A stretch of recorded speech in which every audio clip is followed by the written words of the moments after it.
Kova burcunda dolunay akşamına herkese merhabalar sevgili dostlar. Hoş geldiniz.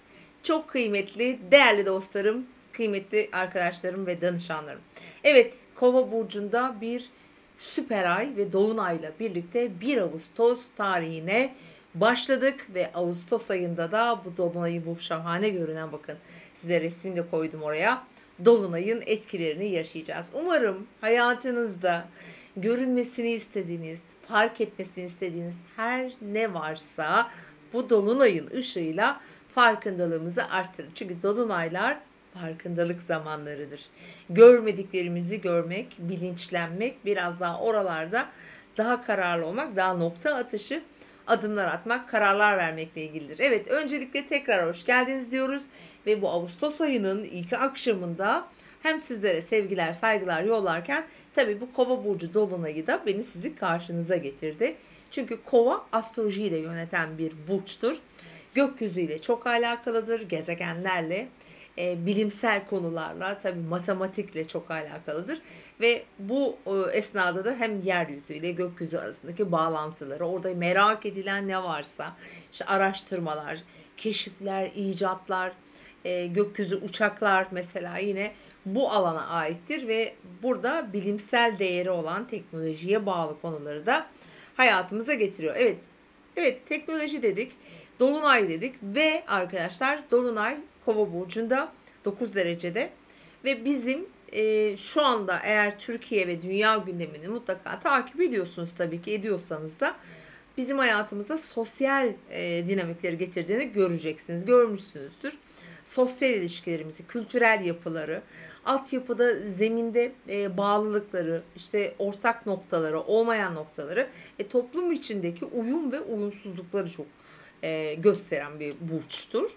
Ve gökyüzünde böyle sabitler arasında gerçekleşen dolunaylar, tutulmalar vesaire daha güçlü etkiler verir. Bu bir süper ay olduğu için arkadaşlar, dünyaya da pozisyon olarak, konum olarak çok yakın olduğu için ve biz bu süper ayı bu ay sonuna doğru tekrar yaşayacağımız için tabii ki etkilerini de daha güçlü hissedeceğiz. Yani bir gezegen ne kadar dünyaya yakınsa bize etkisi de, yansıması da o kadar da güçlü oluyor.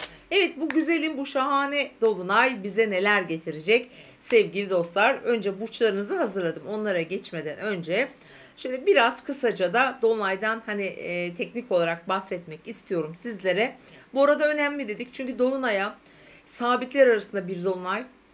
Sabit ne demek biliyorsunuz? Sabitler özellikle bizim son 1,5-2 yıldır yaşadığımız Türkiye gündeminde mesela işte depremlerle çok, doğayla çünkü çok ilgilidir. Sabitler arasındaki bağlantı, ilişkiler parayla çok alakalıdır. Finans ve ekonomi, toplumsal değerler, oradaki ilişkilerimiz, oradaki düzenlemeler, varoluşa yok oluşla da çok aslında alakalı.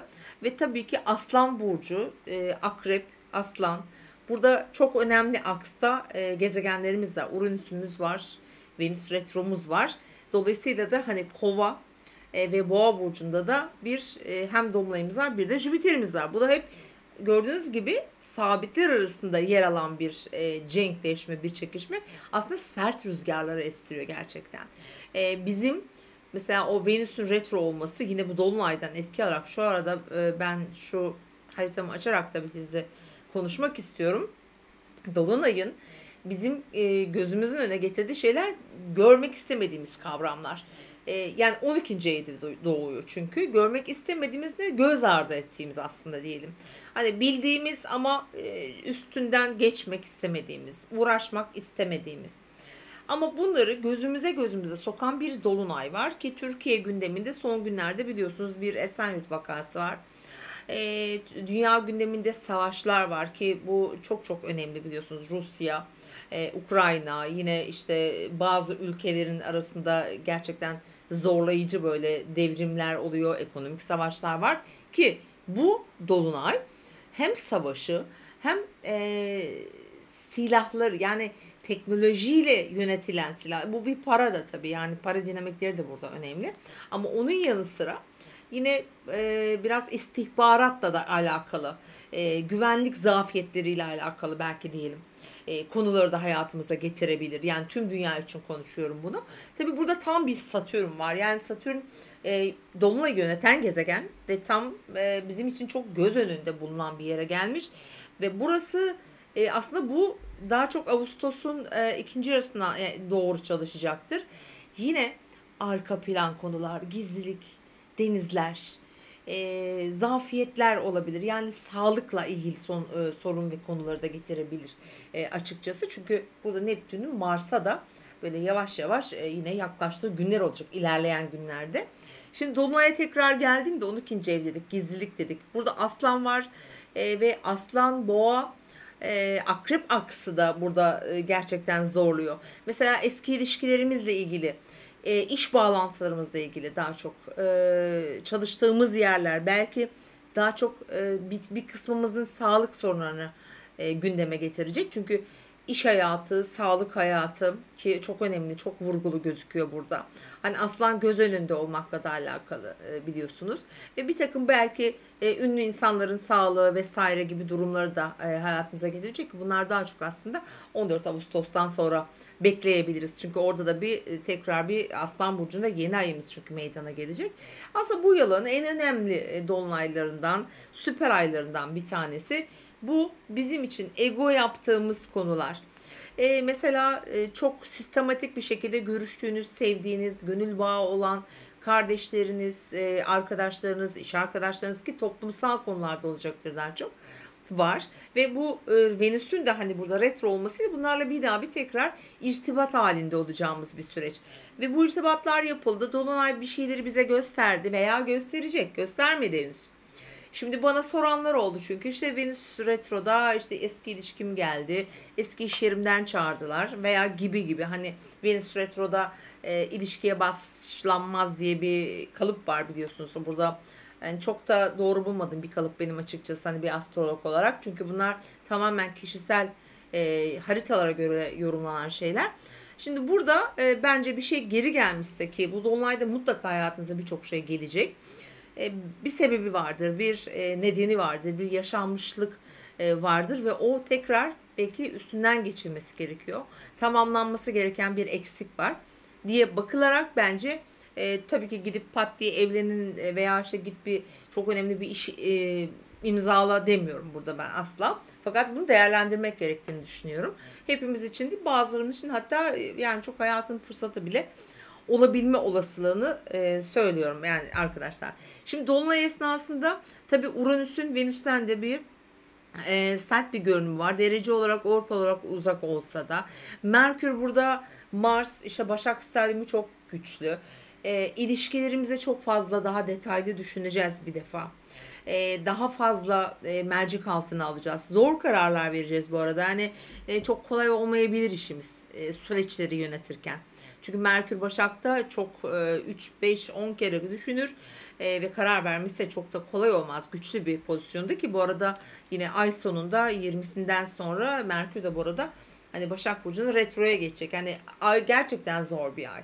Öyle hiç kolay bir ay değil. Şimdi genel olarak dediğim gibi sosyal çevremiz, arkadaşlıklarımız, iş ilişkilerimiz, sosyal platformlarda bulunduğumuz durumlar, kişiler gündemimizde olurken bizim hayatımıza da aslında biraz akışta kalmayı, sakin olmayı yani çünkü yükselen balık biraz akışla çok alakalı olduğunu işaret ediyor. Şimdi atlamadan teker teker bu dolunay burçlara ne getirecek onlardan bahsedeceğim değerli dostlarım.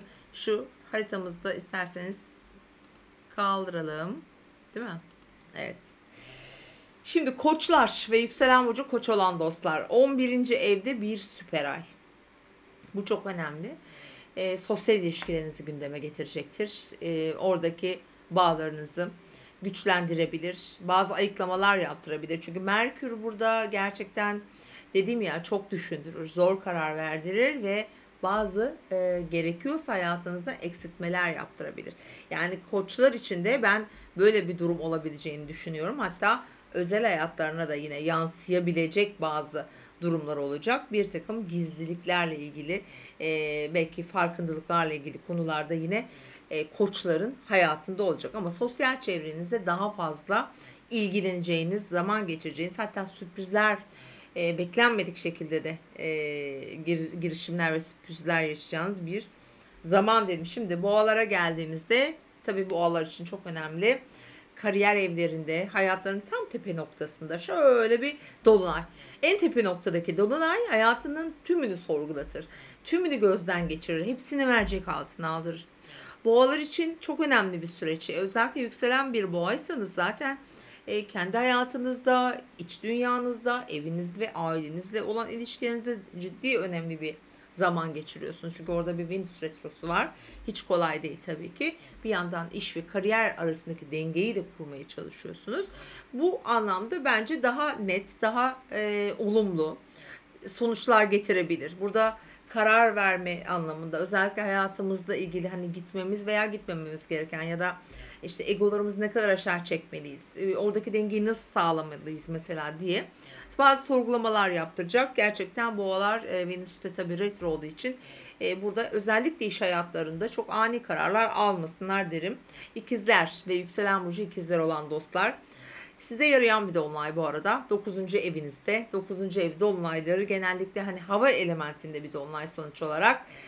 Seyahatler, bakış açısı, kültürel konular, bir tatil planları olabilir ve eğitim ve yine farkındalık, kişisel gelişim çok önemli burada. Size burada destek olacağını söyleyebilirim. En güzel etkiyi siz alıyorsunuz. Bu arada tabii hani Merkür'ün bir yönetici gezegeniniz Başak'ta bir zorlayıcı etkisi var ama sosyal çevrenizden de o dengeyi alıyorsunuz bugün. Her ne kadar hayat bir yerden zorlasa da sosyal ilişkilerinde çıkacağınız, yapacağınız seyahatler veya oluşturacağınız yeni imkanlar, ki bunlar hukuki süreçleri de içeriyor sevgili ikizler, size bir fırsat verecek. Yengeçlerse, yengeç ve yükselen burcu yengeç olan dostlar, dolunayı 8. evlerinde deneyimliyorlar. Burası daha çok borçlar, krizler, hayatımızda yönetmek durumunda olduğumuz ve bazen içinden çıkmakta zorlandığımız alandır. Genellikle böyle finansal konular işaret eder, ortak paylaşımları, eş veya partner ilişkilerindeki maddi durumlar olabilir. Zaman zaman burada krizler yaratabilir tabii ki. Burayı deneyimlemek kolay olmayabilir ama o dengeyi kurmak en azından kolay olacaktır. 8. ev biraz gerçekçi olmak gerekiyor hayatta, öyle diyelim. İyi planlar, doğru planlar yapmak gerekiyor. Özellikle para hanenize çok önemli durumlar yakın zamanda bekliyor. Önümüzdeki Ağustos'un ikinci yarısından sonra. O yüzden bu dolunayı burada çok iyi kontrol altında tutun. Aldığınız, verdiğiniz, vereceğiniz her türlü şeyi özellikle Merkür Retrosu'na kadar diyelim daha iyi hesaplayın. Aslanlar ve yükselen burcu aslan dostlar. Tabii aslanlar için çok önemli. Çünkü tam karşınızda bir dolunay. Ve onunla yanı sıra da Venüs Retro, ilişkiler, evlilikler, ortaklıklar, tüm aslanların hayatında çok önemli yer tutuyor gerçekten. Özellikle yükseleni aslansa bu dolunayda bazı bitişler, farkındalıklar, yeni başlangıçlarla birlikte belki yeni bir yol alma da olabilir, yeni bir tanışma da olabilir ama gerçekten sıkıntılı giden bir takım zorlayıcı ilişkiler, ki bunlar daha çok işle ilgili olabilir ama gönül bağıyla, yani böyle özel hayatla, işte evliliklerle de ilgili olacağını düşünüyorum. Orada biraz kriz yaratabilir sevgili akrepler, aslanlar pardon. Ve dolayısıyla da burayı iyi yönetin. Çünkü ayın ikinci yarısından sonra Aslan Burcu'nda, yani sizin burcunuzda bir yeni ay olacak. Orada daha radikal kararlar getirebilir size. Çok ani, fevri hareketlerde bulunmayın. Ani kararlar almayın diye tavsiye etmek istiyorum. Başaklar, Başak ve yükselen burcu Başak olan dostlar. 6. evinizde bir dolunay. Tabii artık Başak, Merkür de burcunuzda. Hayatınızı şöyle bir check-up'a sokuyorsunuz gerçekten. Çünkü Merkür de burcunuzda yönetici gezegeniniz. Hayatınızda işte işinizi, günlük hayatınızı, sağlığınızı, fiziksel bedeninizi tüm alanlarda böyle bir detaylı aslında analiz edeceksiniz. Burada ilişkilerinize katacaksınız bunun içerisine. İş ilişkileri özellikle eğer çalışıyorsanız. Çalışmıyorsanız belki yeni bir iş, başvurulardan sonuç, böyle de düşünebilirsiniz. Bu arada 9 derecede dolunay, 9 derece ve sonrası için, yani ev girişleri için söylüyorum bunu. Tabii bu söylediğim konular daha geçerli. Diyelim ki 9 derece sizin 5. evinize geliyorsa, o zaman bu saydıklarımın dışında başka daha büyük yelpazede de konular girecektir. Ama daha çok sağlık, beslenme, işte ufak operasyonlar, günlük hayata bir çeki düzen, daha iyi plan ve programlar yapacaksınız. Teraziler ve yükselen burcu terazi olan dostlar, aslında terazilere de iyi yarıyor. Bir hava elementinde, çünkü 5. evlerinde hem ilişkilerine hem de hayatlarında yapmak istediklerini belki ortaya koymak için bir fırsat verebilir. Öyle düşünebiliriz. Venüs de retro, yönetici gezegeniniz, yine bir takım konularda destek de veriyor terazilere. Bu aşk hayatları için belki sürprizler getirebilir ki ileriki dönemlerde, Ağustos'un ortalarında burada sürprizler yaşayacak teraziler. Çocukları, finansal konuları, parayla ilgili konuları yönetmek için önemli bir haftaya giriyorsunuz. Çok önemli teraziler. Akrepler, yükselen burcu akrep olan dostlar. Tabii bu dolunay en çok sabitleri etkilediği için bir akrep olarak sizi de etkiliyor. Özellikle yükselen burcu akrep. Aile dinamikleri. Bilhassa evinizin içi, işte ebeveynler olabilir, eş, partner ilişkileri, yaşadığınız yer, mekan.